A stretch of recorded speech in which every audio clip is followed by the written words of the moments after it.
আজকে তোমাদের সঙ্গে নিয়ে এলাম অফ সিজনের সরস্বতী লুক। না, এটা তো একদমই সরস্বতীর লুক আজকে আমি শেয়ার করব না। আজকে আমরা শেয়ার করব শ্যুটের বিটিএস। একটা কি করে আমরা শ্যুট অ্যারেঞ্জ করি আর শ্যুটটা ঠিক কিভাবে হয়। তো এখানে দেখতেই পাচ্ছ ফটোগ্রাফার দাদা, আর এই হচ্ছে স্টুডিওর দাদা, আর এই হচ্ছে আমার অফ সিজনের সরস্বতী। তো চলো ওর শ্যুটটা কী করে আমরা অ্যারেঞ্জ করলাম সবটাই তোমাদের সঙ্গে শেয়ার করব, ভিডিওটা পুরো দেখতে হবে। তো দেখো, শ্যুট করতে করতে যখন আমার অফ সিজনের সরস্বতীর খিদে পেয়ে যায় তখন ঠিক সরস্বতী কিভাবে খায় সেটাই তোমাদের সঙ্গে আমি আজকে শেয়ার করছি। তো দেখতেই পাচ্ছ এটা হচ্ছে আমার আজকের সরস্বতী মডেল সৌত্রিনা। তোর প্রচণ্ড শ্যুট করতে করতে খিদে পেয়ে গেছিলো, এর জন্য ও খাবার খাচ্ছে আর আমি মজা করে ওর সাথে ভিডিওগুলো নিচ্ছিলাম। এবার আসি আমাদের সেট আপ। তো তোমরা যে সেট আপটা দেখলে এইটা কিন্তু আমরা অনেকক্ষণ ভরে চিন্তা ভাবনা করে তারপরে সেট আপটা রেডি করেছি। আর পুরো সেট আপের ক্রেডিট টু সপ্তর্ষিদা, কারণ সপ্তর্ষিদাকে তোমরা অনেকেই চেনো, ভীষণ ফেমাস একজন ফটোগ্রাফার আর সেই সাথে একজন ভালো মানুষ। তো দেখতেই পাচ্ছিলে আমি যখন ভিডিওটা নিচ্ছিলাম তখন সপ্তর্ষিদা বলছিল আমার মাথার টাক দেখা যাচ্ছে, একদম এই অ্যাঙ্গেলে ভিডিও নেবে না। আর এখানে দেখতেই পাচ্ছ অনিশ সেট আপটা কী করবে তার থেকে বেশি এক্সপ্রেশন দিয়েই ওর হচ্ছে না।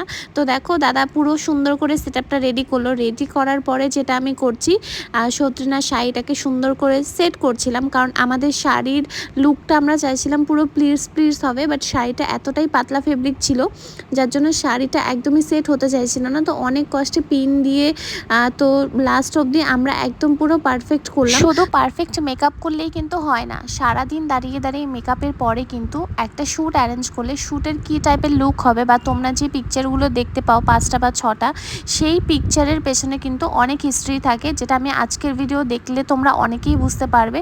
তো দেখো ওর শাড়িটা ফাইনালি আমরা কুচি কুচি দিয়ে সেট করলাম, করার পরে এবার আমরা শ্যুট স্টার্ট করি। তো আজকে কিন্তু এরকম অফ সিজনের সরস্বতী করা হবে এরকম কোনো প্ল্যানই আমাদের ছিল না, বাট সপ্তর্ষিদার হঠাৎ করে মাথায় এলো যে আজকের আমার মডেলকে বিনা দিয়ে শ্যুট করাবে, যেহেতু সাদা শাড়ি পিঙ্ক বার ছিল। তো তার জন্য দাদার কনসেপ্ট অনুযায়ী আমরা জোগাড় করলাম বিনা, আর সেখান থেকে দেখতেই পাচ্ছ সুন্দর করে আমার মডেল পোজ দিচ্ছিল, আর ফটোগুলো আমরা চেক করছিলাম যে ফটোর অ্যাঙ্গেল, শাড়ি সমস্ত কিছু ঠিকঠাক রয়েছে কিনা।